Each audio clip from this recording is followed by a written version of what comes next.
I was sitting in my home office in Phoenix, Arizona, reviewing construction blueprints when I heard the sound of power tools coming from my garage. That was strange, considering I wasn't running any equipment and my wife Teresa was at work. I pulled up my phone and opened the security camera app, something I'd installed 6 months ago after the HOA started getting aggressive about property inspections. What I saw on my screen made my blood run cold. 3 men were inside my detached garage, dismantling my workbench. They had a truck backed up to the garage door, and they were loading my tools, my equipment, everything I'd spent years collecting for my woodworking hobby. I recognized one of them immediately.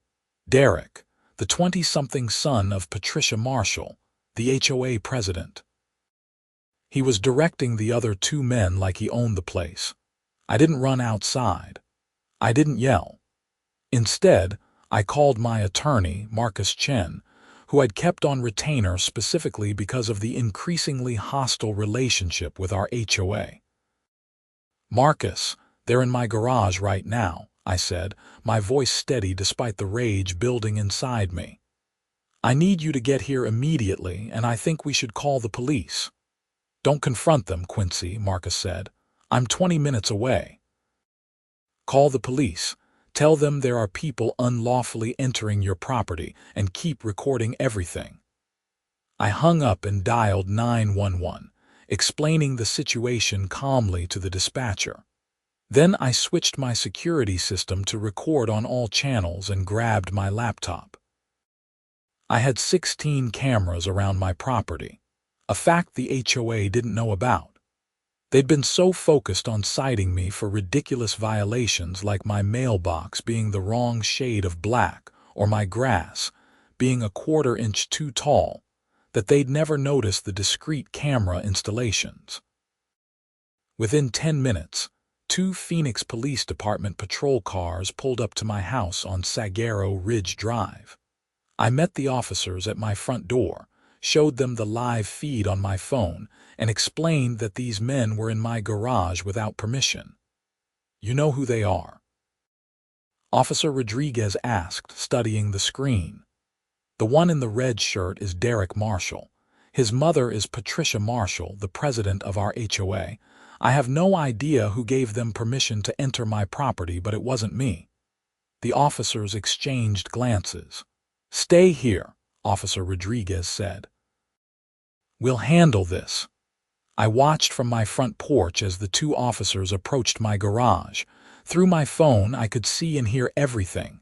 The moment the officers entered, Derek and his buddies froze.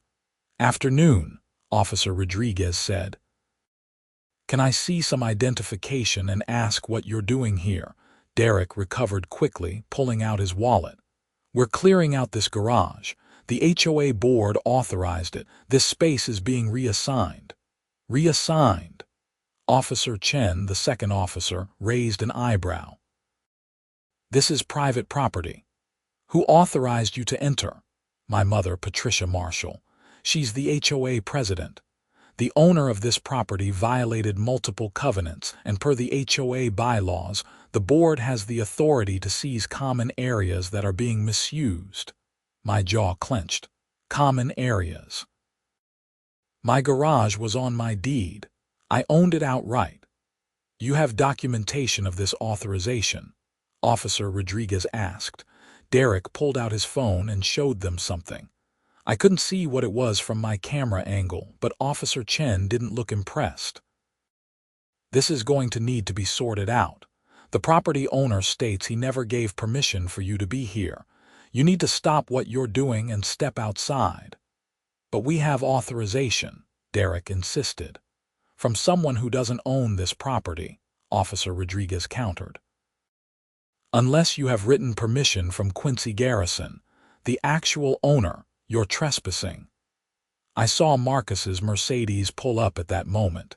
He got out with his briefcase and walked directly to me. Marcus was a sharp-dressed man in his 40s who specialized in property law and had been invaluable during my previous disputes with the HOA. "What's the situation?" he asked quietly. Officers are in there now. Derek Marshall claims the HOA authorized him to clear out my garage. He called it a common area. Marcus's expression darkened. Your garage is explicitly listed on your property deed. Do you have the documents? Everything's in my office. Come on. We went inside and I pulled out my property file. Marcus reviewed the deed, the survey, and the original HOA covenants from when the neighborhood was established in 2019. This is crystal clear, Marcus said. Your garage is part of your private property. There's no ambiguity. The HOA has no authority over it whatsoever. We walked back outside where the officers were now speaking with Derek and his two helpers on my driveway. Derek's face was red, and he was gesturing wildly. Officers, Marcus called out, approaching them. I'm Marcus Chen, Mr. Garrison's attorney. I have the property deed and survey here that clearly establish the garage as part of the private residence, not an HOA common area. Officer Rodriguez reviewed the documents Marcus handed him. This is pretty straightforward, Mr. Marshall. This garage belongs to Mr. Garrison. You're on private property without permission. My mother said the covenants allowed for reassignment of underutilized structures, Derek argued. We've been trying to get approval for a community workshop space, and this garage was perfect. Perfect, I finally spoke up, walking over. Perfect for what? Stealing my property. That's my workspace, my tools, my equipment. You had no right to touch any of it. You violated the covenants, Derek shot back. Multiple times. The board voted to repurpose the space. The board doesn't have the authority to seize private property, Marcus said firmly. That's not how HOA covenants work, and if your mother told you otherwise, she was either misinformed or deliberately lying to you. Derek's face went from red to pale. She showed us the paperwork. She said it was all legal. I'd like to see that paperwork, Officer Rodriguez said. Can you call your mother? Derek pulled out his phone and made a call. Mom, the police are here. They're saying we can't do the garage conversion. They want to talk to you. He listened for a moment, his expression shifting from confident to uncertain. She's on her way, he said, ending the call. We stood in uncomfortable silence for about 15 minutes. I used the time to walk through my garage with my phone, documenting everything. They'd already loaded about $5,000 worth of tools and equipment into their truck. My custom workbench, which I'd built myself over the course of 3 months, was partially disassembled. A white Lexus SUV pulled up aggressively, and Patricia Marshall climbed out. She was exactly what you'd picture when someone says HOA president. Perfectly coiffed blonde hair, expensive athleisure wear, and an expression that suggested she was perpetually speaking to a manager. What's going on here? She demanded, marching toward us. Officers, these men were performing authorized HOA business. Why are you harassing them? Madam, we're not harassing anyone, Officer Rodriguez said patiently. We're responding to a report of trespassing. Mr. Garrison states that he never authorized anyone to enter his garage or remove his property. Mr. Garrison has violated our community covenants repeatedly, Patricia said, her voice sharp. The board voted to repurpose his garage as a community workspace. We followed proper procedure. I'd like to see documentation of that procedure, Marcus interjected. Specifically, the section of the covenants that allows the HOA to seize private property. Patricia turned to Marcus with a withering look. And you are Marcus Chen, Mr. Garrison's attorney. I've reviewed the property deed and the original HOA covenants. There's no provision that allows the board to take ownership of structures that are explicitly part of individual lots. We're not taking ownership, Patricia said. We're repurposing underutilized space for the benefit of the community. It's well within our rights. Show me where in the covenants it says that, Marcus challenged. Patricia pulled out a folder from her oversized purse and thrust a document at Marcus. He took it and began reading while the rest of us waited.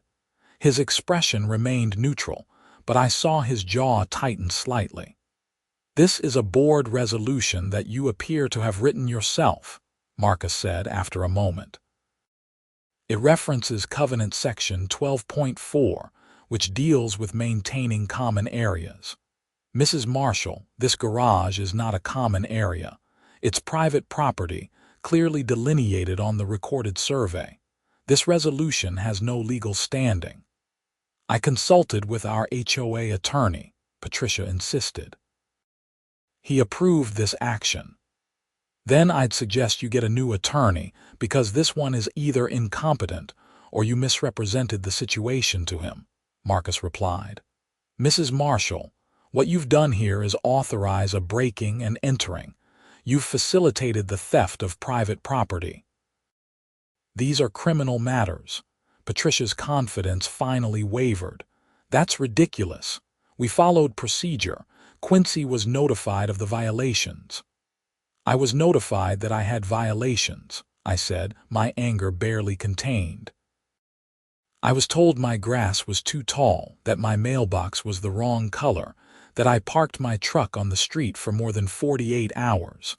I was never told the HOA was planning to break into my garage and steal my property." "We sent you a letter," Patricia said, 2 weeks ago. It clearly stated that the board was considering alternative uses for your garage space and that you needed to respond within 10 days. "I never received any letter," I said flatly. "We sent it certified mail," Patricia countered. "Then you'll have a signature showing I received it," Marcus said. "Can you provide that?" Patricia fumbled with her phone. "I have the tracking number somewhere. Officer Rodriguez had clearly seen enough. Here's what's going to happen. Mr. Marshall and his associates are going to unload everything they took from Mr. Garrison's garage and put it back exactly where they found it. Mrs. Marshall, you and Mr. Garrison need to work out your HOA dispute through proper legal channels. If you try to enter his property again without his permission, you'll be arrested for trespassing. Is that clear?" "This is outrageous," Patricia sputtered. "The HOA has rights."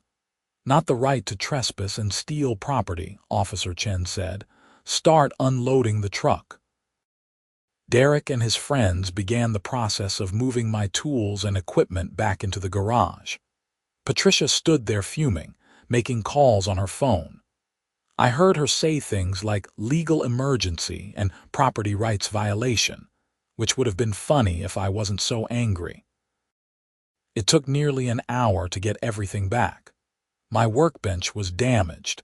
They'd removed the legs improperly and cracked the main surface. I documented everything with photos and videos. Once the truck was empty, Officer Rodriguez took statements from everyone. Derek and his friends claimed they believed they were performing legitimate HOA work. Patricia maintained that the board had authority to repurpose the space, but she couldn't produce any documentation beyond her own board resolution. "Am I being charged with anything?"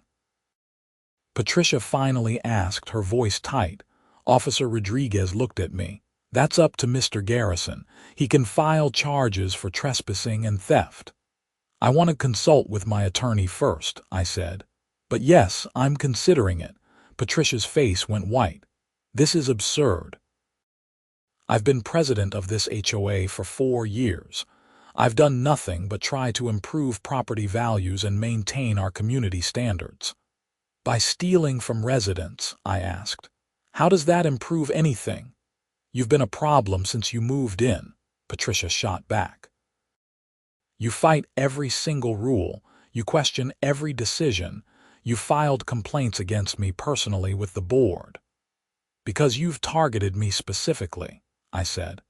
"You've cited me for violations that don't exist. You fine me for things other residents do without consequence. You've made my life miserable for 2 years, and now you've tried to take my property." "All right, "That's enough," Officer Rodriguez said. "Mrs. Marshall, go home. Mr. Garrison, if you want to file charges, you can come down to the station or file online. We'll be writing up a report." Patricia left in her Lexus, tires squealing slightly as she accelerated. Derek and his friends followed in their truck, both of them looking thoroughly chastised. After the police left, Marcus and I walked through my garage together. The damage was significant.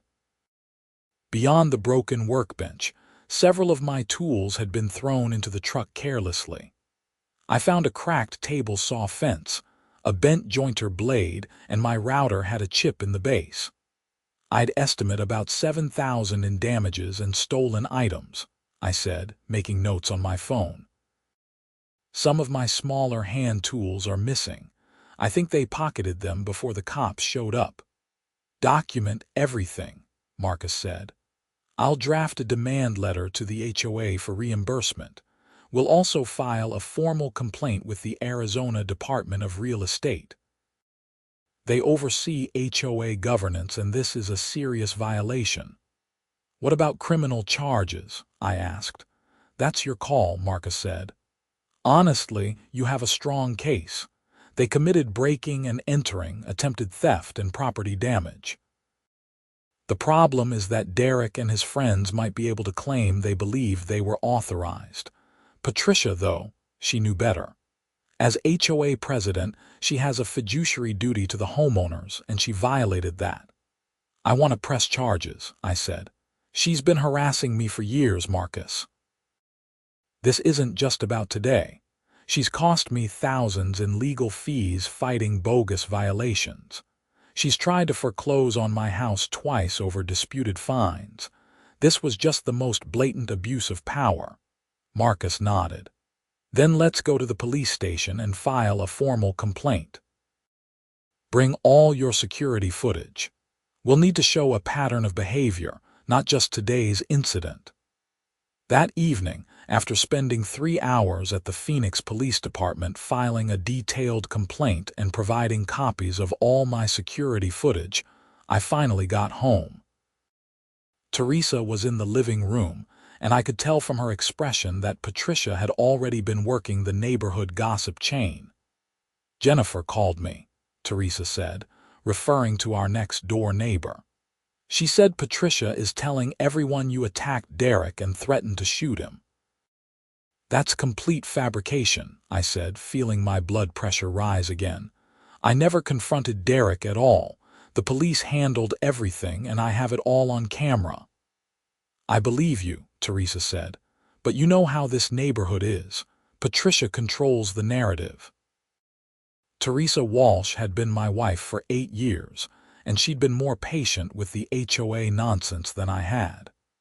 Where I wanted to fight every unjust citation, she preferred to avoid conflict. But even her patience had worn thin after Patricia tried to fine us $2,000 for having a non-approved mailbox, even though it was identical to every other mailbox on our street. "Well, Patricia won't control the narrative when she's facing criminal charges," I said. Marcus and I spent the afternoon documenting everything. The police took it seriously, Teresa. They saw the footage of Derek and his guys loading up my tools. They saw the damage. "There's no way she can spin this." "I hope you're right," Teresa said, "but I'm worried about retaliation." "You know she'll make our lives miserable, more miserable than trying to steal our garage," I asked. "She crossed a line today, a big one." The next morning, I woke up to find a notice taped to my front door. It was from the HOA, signed by Patricia Marshall in her capacity as president.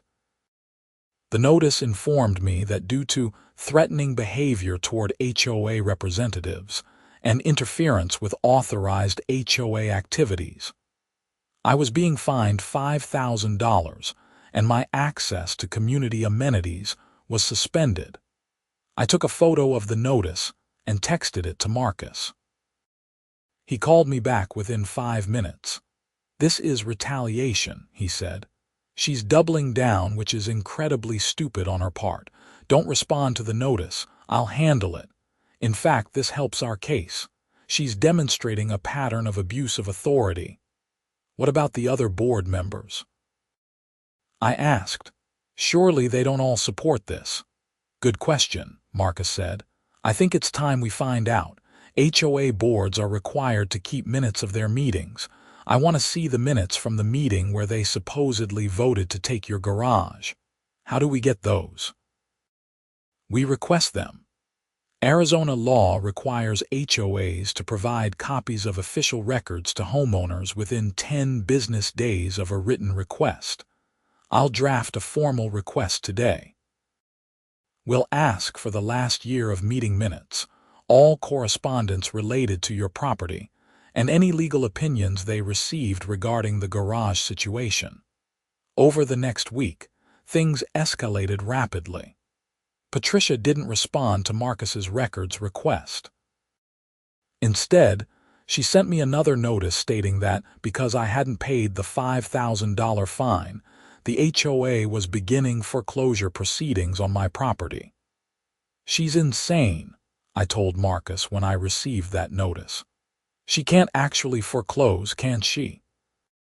In Arizona, HOAs technically have the power to foreclose for unpaid fines, but there's a legal process they have to follow, Marcus explained. She's skipping every required step. She has to send you proper notice, give you time to dispute the charges, hold a hearing, and exhaust other collection methods first. She's just sending you threatening letters. It's all bark and no bite, but it shows her state of mind. Keep everything she sends you. Meanwhile, my security cameras captured interesting activity. Patricia drove by my house 6 times in 2 days, slowing down each time. Once, she stopped and took photos of my front yard with her phone. Another time, she was accompanied by Derek, and they both stared at my garage for a full minute before driving away. They're building a case for something, Teresa observed, watching the footage with me. What do you think they're planning? I don't know, but I'm recording everything, I said. Let them try something. On Thursday, exactly 1 week after the garage incident, I received a call from Detective Sarah Williams with the Phoenix Police Department. Mr. Garrison, I'm following up on your complaint regarding the incident at your property last week. I've reviewed the security footage you provided, and I'd like to ask you some additional questions. We scheduled a meeting at my house that afternoon. Detective Williams was a woman in her late 30s with a no-nonsense demeanor. She spent 2 hours reviewing my security footage, looking at the damage to my garage, and examining the documents Patricia had provided to the officers on scene. This is pretty straightforward, she said finally. Mrs. Marshall authorized entry into your private property without your consent. Items were removed, property was damaged. The question is whether we can prove criminal intent.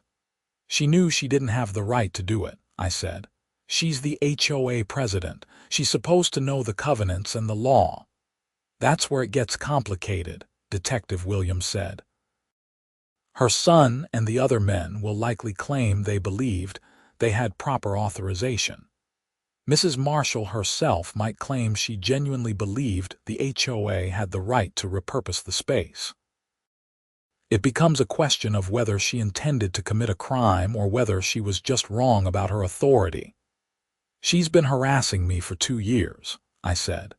She's filed dozens of bogus violations against me. She's tried to fine me into bankruptcy. This was targeted harassment that culminated in attempted theft. You have documentation of that pattern, Detective Williams asked. I pulled out 3 thick folders. Every violation notice, every fine, every piece of correspondence with the HOA for the past 2 years. My attorney can provide context for each one. Detective Williams looked impressed. You keep good records. I had to, I said. Patricia made it necessary. She took copies of everything and told me she'd be in touch. After she left, I felt cautiously optimistic. The police were taking it seriously. which meant Patricia couldn't just make this go away. That weekend, I received a call from Thomas Brennan, one of the other members of the HOA board. Thomas lived 3 streets over, and I'd had maybe 2 conversations with him in the 4 years I'd lived in the neighborhood. "Quincy, I hope you don't mind me calling directly," he said. "I heard about what happened with your garage, and I wanted you to know that not everyone on the board supported that action." "Oh," I said, immediately interested. "Who did support it?" "Patricia pushed it through," Thomas said. "She called an emergency board meeting, said you were in serious violation of multiple covenants, and that the board needed to take action. She presented it as converting unused space into a community asset. She never mentioned that we'd be breaking into your garage and taking your stuff." "So you voted for it?" "I voted for exploring options for more community space," Thomas said. "But I thought we'd be talking to you about maybe building something new or buying a vacant lot. When I heard what actually happened, I was shocked. Several of us were. How many people are on the board?" I asked. 5. Patricia as president, myself, Linda Vasquez, Robert Chen, and Jennifer Young. "And how many of you knew what Patricia was actually planning?" "Just her, I think," Thomas said. "She told Derek the board had authorized everything, but she never shared the specifics with the rest of us.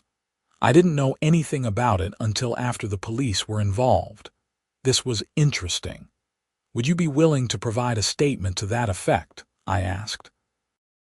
"My attorney is requesting copies of the board meeting minutes. If what you're saying is true, there should be a record of what was actually voted on versus what Patricia claimed." Thomas hesitated. "I don't want to get sued or have the HOA come after me." "If you're telling the truth, you have nothing to worry about," I said. "But Patricia is claiming the board authorized her actions. If that's not true, someone needs to say so." "Let me think about it," Thomas said. "I'll talk to the others on the board." I think we're all pretty upset about how this went down. After Thomas hung up, I immediately called Marcus and filled him in. "This is excellent," Marcus said. "If the board members are willing to testify that Patricia exceeded her authority, it completely undermines her defense. She can't claim she believed the HOA authorized the action if the HOA didn't actually authorize it." "Thomas seemed nervous about coming forward," I said. "That's understandable. Board members can be held personally liable for HOA actions in some circumstances. But if he and the others are willing to show that Patricia acted unilaterally, it actually protects them. It shifts all the liability onto her." On Monday morning, Marcus finally received a response to his records request. But it wasn't the records. It was a letter from an attorney named Jeffrey Morrison, who identified himself as representing the HOA. The letter was breathtaking in its audacity. It claimed that I was the one who had violated the law by interfering with authorized HOA business, that my harassment of Patricia Marshall constituted a hostile environment, and that the HOA was considering seeking a restraining order against me. It also stated that all my fines were legitimate, and that failure to pay would result in foreclosure proceedings. The letter made no mention of the garage incident, the security footage, or the police investigation. Marcus called me after reading it. This Jeffrey Morrison is either completely uninformed about what actually happened, or he's complicit in Patricia's scheme. Either way, this letter is going to be exhibit A in our lawsuit. "Lawsuit?" I asked. "Oh yes," Marcus said. "We're suing the HOA, Patricia Marshall personally, and possibly Derek Marshall for property damage, trespassing, harassment, and abuse of authority. I'll file it by the end of the week. How much are we talking about?" "Based on property damage, your legal fees, emotional distress, and punitive damages, I'd say we start at $250,000 and see where it goes," I whistled. That seems like a lot. They tried to steal your garage, Quincy. They damaged your property. They've harassed you for years. And now they're threatening foreclosure over fines that have no legal basis. This isn't a small matter. The HOA has insurance for this kind of thing, but Patricia might end up being personally liable for the portions that exceed the coverage. The lawsuit was filed on Thursday. Marcus told me that service of process would take a few days, but he expected a response within a week. What we got instead was chaos. That weekend, someone spray painted the word thief on my driveway in red paint. My security cameras caught it happening at 3 in the morning. 2 people wearing dark clothes and ski masks, one with a spray paint can. They were in and out in less than a minute, clearly aware of where my cameras were positioned. I called the police immediately and filed another report. The footage wasn't clear enough to identify the individuals, but the timing was awfully convenient. I just filed a lawsuit against the HOA, and suddenly, I was being vandalized. Detective Williams came out personally to look at the footage. "Can you email me the full resolution video?" she asked. "There might be identifying details we can enhance." "You think it was Patricia or Derek?" I asked. "I'm not going to speculate," she said, "but the timing is suspicious. The vandalism had an unexpected effect on the neighborhood." Several of my neighbors who had been keeping their distance during the HOA dispute reached out to offer support. Jennifer, our next-door neighbor, came over with her husband Mark. "This is getting out of hand," Jennifer said. "We heard about the lawsuit and honestly, good for you." Patricia has been a nightmare as HOA president. She cited us 6 times last year for the most ridiculous things.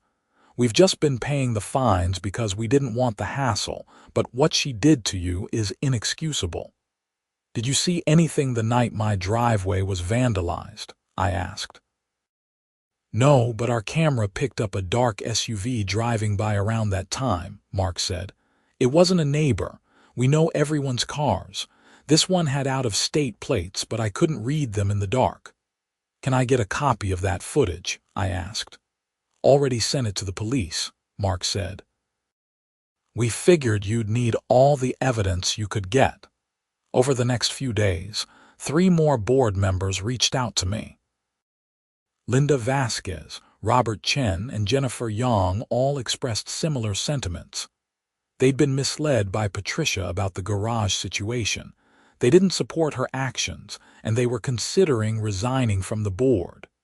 "She's making all of us look bad," Linda said when she called. "I joined the board because I wanted to help maintain the neighborhood, not to harass homeowners or steal their property. What Patricia did was wrong, and I told her so." "What did she say?" I asked. "She told me I didn't understand the big picture, that you were a problem resident who needed to be dealt with firmly. She actually said the word dealt with, like you were some kind of criminal. It was disturbing." "Would you be willing to provide a statement to that effect?" I asked. "Yes," Linda said without hesitation. "I'll talk to your attorney. This needs to stop." By the end of the second week after the garage incident, Marcus had statements from 4 of the 5 board members. Only Patricia refused to cooperate. The statements painted a clear picture. Patricia had acted unilaterally, had misrepresented the situation to the board and to Derek, and had been conducting a personal vendetta against me for years. Then Detective Williams called with news. "We've made an arrest in your case," she said. Patricia Marshall was taken into custody this morning. She's being charged with criminal trespass, theft, and property damage. Her son Derek is being charged as an accomplice. I felt a surge of satisfaction. What happens now? They'll be arraigned, probably post-bail, and then we go through the legal process. The prosecutor will reach out to you about testifying if it goes to trial. But Mr. Garrison, I want you to be careful. Mrs. Marshall strikes me as someone who doesn't handle consequences well." I have cameras everywhere, I said, and I'm not going to be intimidated. Still, be aware of your surroundings. Consider varying your routine. If you see anything suspicious, call us immediately. The news of Patricia's arrest spread through the neighborhood like wildfire. By that evening, I had a dozen neighbors stop by to express support. Some apologized for not speaking up sooner about Patricia's behavior. Others shared their own horror stories about dealing with the HOA under her leadership. She fined me $300 because my Christmas lights were still up on January 2nd, one neighbor told me. She said the covenant required all holiday decorations to be removed by January 1st. I checked, and there's no such rule. She tried to tell me I couldn't park my work van in my own driveway, another said. Said commercial vehicles weren't allowed. My van just has my plumbing company logo on it. When I showed her the covenant that explicitly allows commercial vehicles under a certain size, she threatened to fine me anyway for visual blight. The stories went on and on. Patricia had been abusing her authority for years, but most residents had just paid the fines or complied with her demands rather than fight back. I was apparently the first person to seriously challenge her, and now everyone else felt empowered to speak up. 3 days after Patricia's arrest, the HOA held an emergency meeting. Linda Vasquez, as vice president, sent out a notice to all homeowners. The meeting would address recent events and the future direction of the board. Marcus advised me to attend. This is where the HOA officially distances itself from Patricia's actions, he said. They'll probably try to settle the lawsuit. Be prepared for offers. The meeting was held at the community center on a Wednesday evening. The room was packed. I counted at least 80 homeowners, which was extraordinary considering typical meetings drew maybe 15 people. Linda called the meeting to order and immediately addressed the elephant in the room. I'm sure you're all aware of the recent situation involving former President Patricia Marshall, she began. The board wants to make it clear that Mrs. Marshall's actions were not authorized by the board and do not reflect the values of this community. We've accepted her resignation as president, effective immediately. There was a murmur through the crowd. Patricia had resigned. That was news to me. Linda continued. We've also conducted an internal review of HOA operations under Mrs. Marshall's leadership. What we've found is deeply concerning. There are dozens of fines that were levied without proper documentation or board approval. There are violations cited that don't actually exist in our covenants. And there are multiple instances of homeowners being targeted for enforcement while others were ignored for similar or identical issues. What are you going to do about it? Someone called out. We're issuing a full audit of all fines levied in the past 3 years, Linda said. Any fine that can't be properly documented or that was issued for a non-existent violation will be refunded. We're also implementing new procedures to ensure that no single board member has unilateral authority to issue fines or take enforcement action. What about Quincy Garrison's situation? Another voice asked. Is the HOA going to make that right? Linda looked directly at me. Mr. Garrison, on behalf of the HOA board, I want to formally apologize for what happened. What was done to you was wrong, illegal, and completely against everything this board should stand for. We're prepared to make full restitution for the damage to your property, and we'll be working with your attorney to resolve the legal matters. I stood up. I appreciate the apology, Linda, but I need to hear specifics. What exactly is the board proposing? Marcus, sitting next to me, handed Linda a document. This is a settlement proposal we prepared. It includes full reimbursement for property damage, removal of all fines from Mr. Garrison's account, and coverage of his legal fees to date. Linder reviewed the document quickly. The board will need to review this in detail, but speaking personally, this seems reasonable. We'll have a response by the end of the week. The meeting continued for another hour. Homeowner after homeowner stood up to share their experiences with Patricia's HOA enforcement. The common thread was abuse of power, arbitrary rules, and a culture of fear. Patricia had essentially been running the HOA like her personal fiefdom, and everyone had been too intimidated to challenge her. By the end of the meeting, the board had voted to hire an independent management company to handle HOA operations going forward, removing the potential for individual board members to abuse their authority. As people filed out, dozens of neighbors came up to thank me for standing up to Patricia. It was surreal. For 2 years, I'd felt like a pariah in my own neighborhood. Now, suddenly, I was being treated like some kind of hero. "You did what we all wanted to do," one neighbor said. "Patricia needed to be stopped, and you actually did it." The settlement with the HOA came together quickly. The board agreed to pay $35,000 to cover my property damage, legal fees, and emotional distress. In exchange, I agreed to drop the lawsuit against the HOA itself, though I reserved the right to pursue civil action against Patricia personally. Marcus negotiated one additional term. The HOA would issue a formal letter to all homeowners acknowledging what had happened and affirming that my actions were justified and proper. "This protects you from any lingering neighborhood gossip," Marcus explained. "Patricia's been spreading her version of events. This makes sure everyone knows the truth." The criminal case against Patricia moved forward. She pleaded not guilty at her arraignment, and her attorney filed multiple motions to dismiss the charges. All were denied.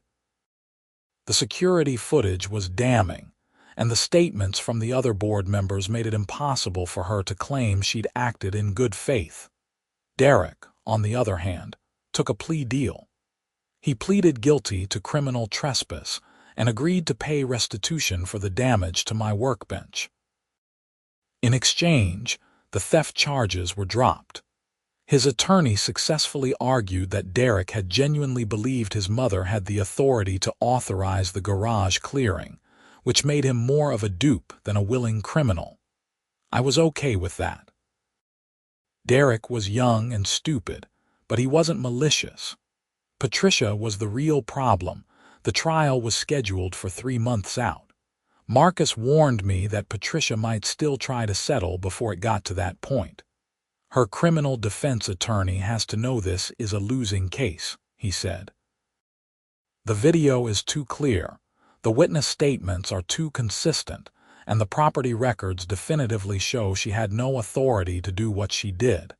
If she takes this to trial, she's looking at jail time. If she pleads, she might get probation." But Patricia didn't plead. She doubled down, firing her first attorney and hiring a more aggressive one who immediately started attacking me personally. He filed motions to exclude the security footage, claiming it violated wiretapping laws. He subpoenaed all my HOA records, looking for anything that might suggest I actually had violated covenants. He even tried to argue that my garage was partially on HOA common property, despite the survey clearly showing otherwise. All of his motions were denied. The judge, Honorable Sandra Martinez, seemed to have no patience for legal maneuvering in the face of such clear evidence. "Counselor," I heard her say at one hearing, "your client authorized entry into private property without permission and removed items belonging to the homeowner. These facts are not in dispute. The video evidence is clear. What exactly is your defense here?" Patricia's attorney argued that she had believed in good faith that the HOA had authority over the garage, but Judge Martinez wasn't buying it. "Mrs. Marshall is the HOA president," the judge said. She has a responsibility to know the governing documents and property boundaries. Ignorance is not a defense when you're in a position of authority. Motion denied. As the trial date approached, something unexpected happened. A reporter from the Arizona Republic reached out to me. Someone had tipped her off about the case, and she wanted to do a story on HOA overreach and abuse of power. I consulted with Marcus, who thought it was a good idea. Public pressure can only help at this point, he said. Patricia's trying to paint herself as the victim. Let's make sure people know the truth. The article ran 2 weeks before the trial. It was a full feature piece titled, "When HOAs Go Too Far. One Phoenix Homeowner's Fight Against Abuse of Power." It included interviews with me, several of my neighbors, and even Linda Vasquez, speaking on behalf of the reformed HOA board. The reporter had also dug into Patricia's background. Turns out, this wasn't the first time she'd had issues. At her previous neighborhood in Scottsdale, she'd been sued by 3 different homeowners for harassment. Those cases had been settled out of court with non-disclosure agreements, which is why I'd never heard about them. The article went viral. Within days, it had been picked up by national news outlets. Suddenly, my little HOA dispute was being discussed on cable news as an example of the dangers of unchecked HOA authority. Patricia's attorney tried to get the trial postponed, arguing that the media coverage had made it impossible for his client to get a fair trial. Judge Martinez denied the motion. "Your client's actions are what generated the media interest," she said. "If you didn't want publicity, perhaps you should have advised your client to accept a plea deal." The trial lasted 3 days. The prosecution presented the security footage, the police reports, statements from the board members, and testimony from Derek, who admitted under oath that his mother had told him the board had authorized the garage clearing. "Did you verify that with any other board members?" The prosecutor asked. "No," Derek said quietly. "I trusted my mom. She said it was all approved, so I didn't question it." "Did you at any point contact Mr. Garrison to inform him of what you were planning to do?" "No." "My mom said he'd been notified and that he was in violation of the covenants. Did you see any documentation of these violations?" "No. I just took her word for it." My testimony took most of the second day. I walked the jury through 2 years of harassment, showing them the pattern of bogus violations, unreasonable fines, and escalating threats. I explained how I'd installed the security cameras specifically because I was worried about what the HOA might do. "Did you ever imagine they'd try to steal your garage?" the prosecutor asked. "No," I said honestly. "I thought the worst they'd do was slap more fines on me. I never imagined they'd break in and start taking my property." Patricia's attorney tried to paint me as a difficult homeowner who constantly fought the HOA and refused to follow rules. But when he asked for specific examples of legitimate violations I'd committed, he couldn't provide any. All the violations Patricia had cited either weren't actually in the covenants or were selectively enforced against me while other homeowners were ignored for the same behavior. "Isn't it true that you threatened Mrs. Marshall?" her attorney asked at one point. "No," I said firmly. "I never threatened her. I challenged her authority, I questioned her decisions, and I refused to pay unjust fines, but I never threatened her. She felt threatened by your behavior. Her feelings don't change reality," I said. "I have every email, every letter, every piece of correspondence between us. Not once did I threaten her. If she felt threatened by someone exercising their legal rights, that's her problem, not mine." Patricia herself testified on the 3rd day. It did not go well for her. She was defensive, evasive, and at times combative with the prosecutor. She insisted she'd had the authority to repurpose my garage, despite the property records clearly showing otherwise. Mrs. Marshall, did you consult an attorney before authorizing entry into Mr. Garrison's garage? The prosecutor asked. I consulted the HOA's attorney, Patricia said. And what did he tell you? He told me the board had broad authority to enforce covenants. Did you tell him you were planning to enter a homeowner's private garage without permission and remove his property? Patricia hesitated. I told him we were considering repurposing underutilized space. That's not what I asked. Did you specifically tell him you were planning to enter Mr. Garrison's garage without his permission? I told him the board had voted to explore community space options. Yes or no, Mrs. Marshall? Did you tell your attorney that you were going to have your son break into Mr. Garrison's garage and remove his property? It wasn't breaking in, Patricia snapped. It was authorized HOA business. Authorized by whom? The board members have all testified that they didn't authorize specific action regarding Mr. Garrison's garage. You authorized it yourself, didn't you? As president, I have the authority to implement board decisions. But there was no board decision to enter Mr. Garrison's garage, was there? You made that decision on your own. Patricia's attorney objected, but the damage was done.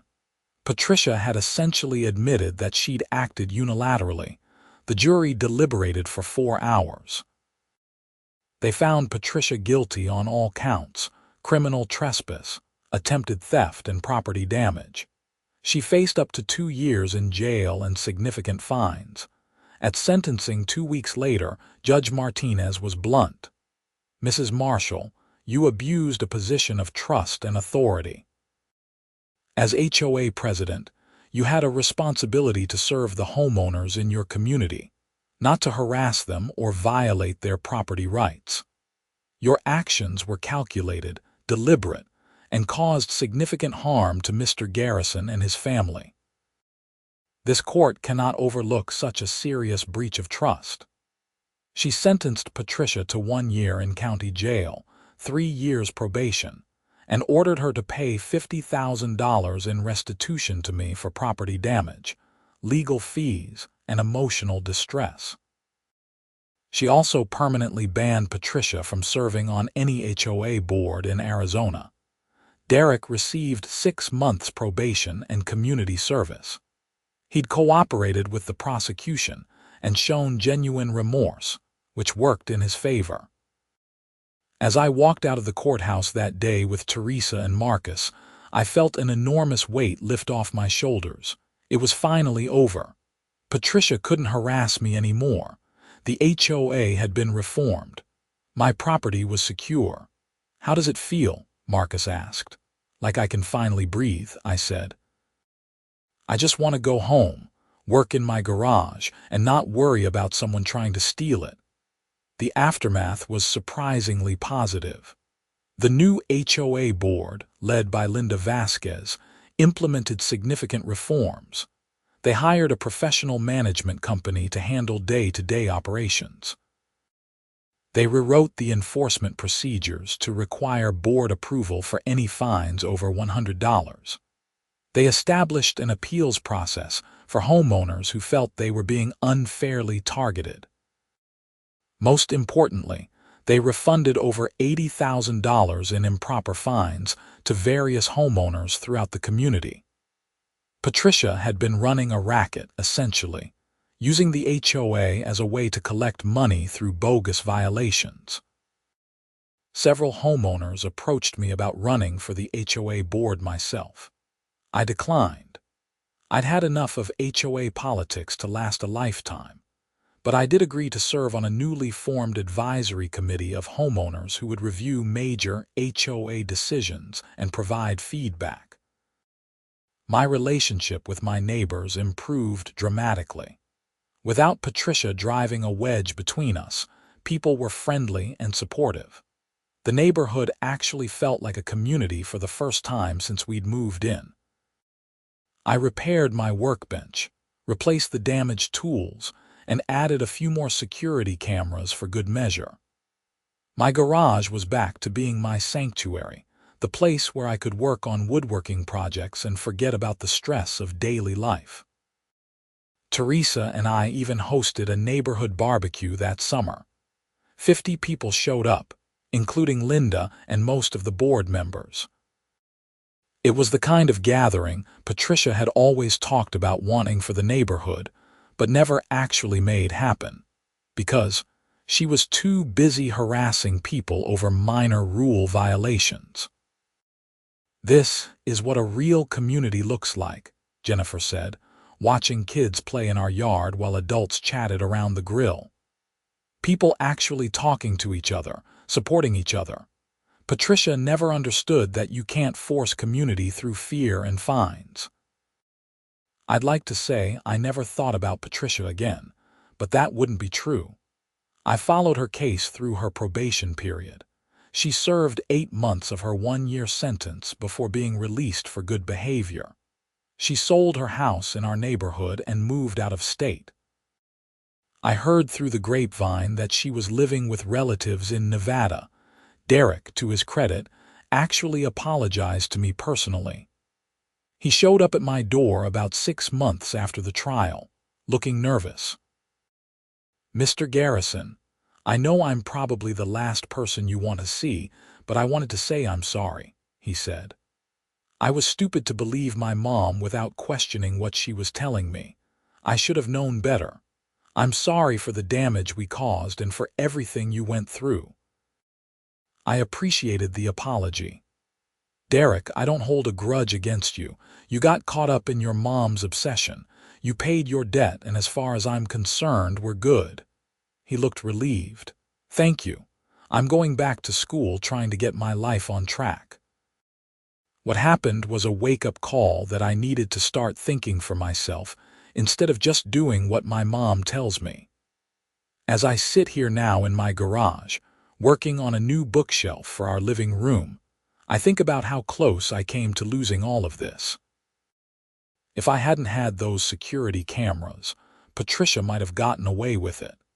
If I hadn't had a good attorney, I might have been bullied into accepting her version of events. If I hadn't been willing to fight back, she'd still be abusing her authority and making everyone's lives miserable. The experience taught me several important lessons. First, document everything. Those security cameras and the meticulous records I kept were what made my case possible. Second, know your rights. I'd read the HOA covenants cover to cover multiple times, which is why I knew Patricia was overstepping her authority. Third, don't be afraid to fight back against bullies, even when they have institutional power behind them. But maybe the most important lesson was about community. A real community isn't built through rigid enforcement of petty rules. It's built through mutual respect, open communication, and people working together toward common goals. Patricia never understood that, and it was her downfall. The HOA still exists, of course. We still have covenants and rules and occasional enforcement issues. But now it's run by people who understand that their job is to serve the community, not to lord over it. Violations are handled reasonably, with communication and education rather than immediate fines. Homeowners actually read the board meeting minutes now because they trust that the board is acting in everyone's interest. My garage is still my garage. My tools are still my tools. And when I'm out there working on a project, I don't have to worry about someone trying to take it from me. That peace of mind is worth everything I went through to achieve it. The neighborhood has changed in other ways too. With Patricia gone and the reformed board in place, people are investing more in their properties. There's a sense of pride now rather than fear. We've had several neighborhood events, and there's talk of starting a community garden on one of the vacant lots. Marcus still handles legal matters for several homeowners in the neighborhood who had issues with Patricia. We've become friends beyond just attorney-client relationship. He jokes that he should send Patricia a thank you note for all the business she generated for him. Teresa has taken up painting and has converted one of our spare bedrooms into an art studio. She says she feels more creative now that the constant stress of dealing with the HOA is gone. We've talked about maybe starting a family, something we'd put off partly because we didn't want to raise kids in such a hostile environment. Last month, I ran into Thomas Brennan at the hardware store. He told me that the HOA has received multiple inquiries from residents in other neighborhoods asking about how we reformed our board and procedures. "You started something, Quincy," he said. "There are people all over Phoenix dealing with abusive HOAs, and now they know they don't have to just accept it. Your case showed that there are consequences for people who abuse power." I'm not sure I set out to start a movement, but if my experience helps other people stand up to bullies like Patricia, then something good came out of those 2 years of hell.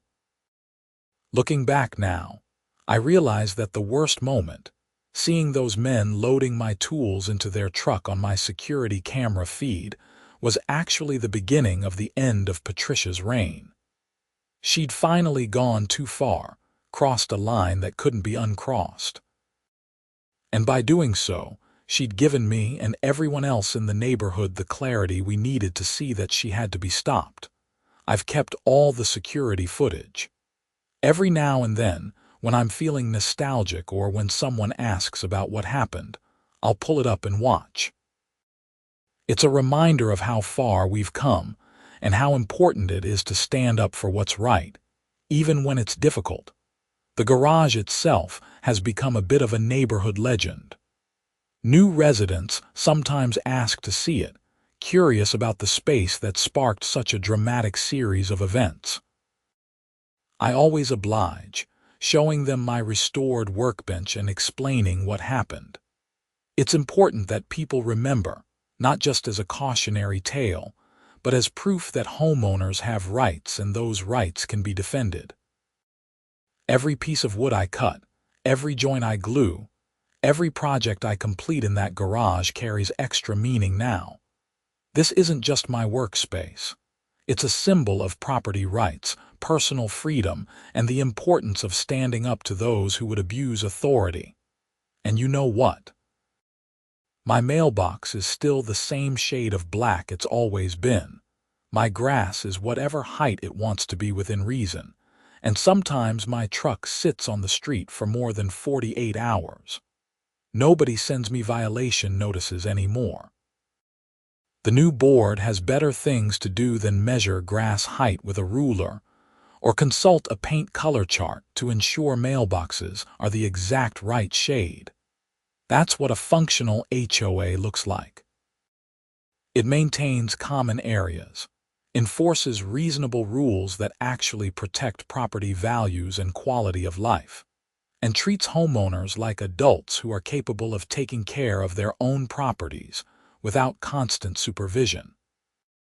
If there's one thing I want people to take away from my story, it's this: don't let anyone, no matter what position they hold or what authority they claim to have, push you around when you know you're in the right.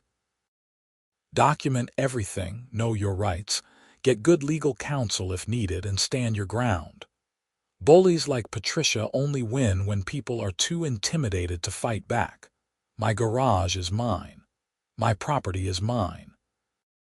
And thanks to security cameras, a good lawyer, and the willingness to see things through to the end, it always will be.